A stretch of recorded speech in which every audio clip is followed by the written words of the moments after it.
ఏపీలో విద్యార్థులకు అందించే పథకాలపై ప్రభుత్వం ప్రతిపక్షాల మధ్య ట్వీట్ వార్ కొనసాగుతుంది. ట్విట్టర్ వేదికగా ఒకరిపై ఒకరు ప్రతి విమర్శలు చేసుకుంటున్నారు. కూటమి ప్రభుత్వాన్ని టార్గెట్ చేస్తూ జగన్ ట్వీట్ చేశారు. దానికి కౌంటర్గా మంత్రి నారా లోకేష్ కౌంటర్ ఇచ్చారు. కూటమి ప్రభుత్వం విద్యార్థుల జీవితాలతో చెలగాటమాడుతోందని, ఫీజు రీయింబర్స్మెంట్లు చెల్లించకపోవడంతో విద్యార్థులు స్కూల్ మానేసే పరిస్థితులున్నాయని జగన్ ట్వీట్ చేశారు. విద్యార్థుల పట్ల చంద్రబాబు కక్ష గట్టినట్లు వ్యవహరిస్తున్నారు అన్నారు. చంద్రబాబు సీఎం అయ్యాక అన్ని రంగాల్లో తిరోగమనమే కనిపిస్తుందని విమర్శించారు. విద్యారంగం దారుణంగా దెబ్బతీశాడని, అమ్మఒడిని, ఇంగ్లీష్ మీడియం లాంటి వాటిని విద్యార్థులకు దూరం చేస్తున్నారని ఆరోపిస్తూ ట్వీట్ చేశారు. దీంతో పాటు అనేక విషయాలపై విమర్శలు చేస్తూ జగన్ ట్వీట్ చేశారు.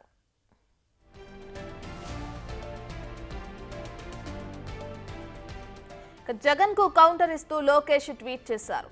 గుడ్లు, చిక్కీలు మొదలుకొని ఫీజు రీయింబర్స్మెంట్ బకాయిల వరకు అన్ని నెత్తిన పెట్టిపోయారు అన్నారు. అక్షరాల 6,500 కోట్ల ఫీజు మొత్తం కడుతున్నామని చేతులెత్తేసి చెత్తపాలన చేశారని ఆగ్రహించారు. అధికారంలో ఉన్నప్పుడు బాధ్యతారాహిత్యంగా ఉండి ప్రతిపక్షంలోకి రాగానే విలువలు వల్లించడం మీకే చెల్లిందని ఫైర్ అయ్యారు లోకేష్.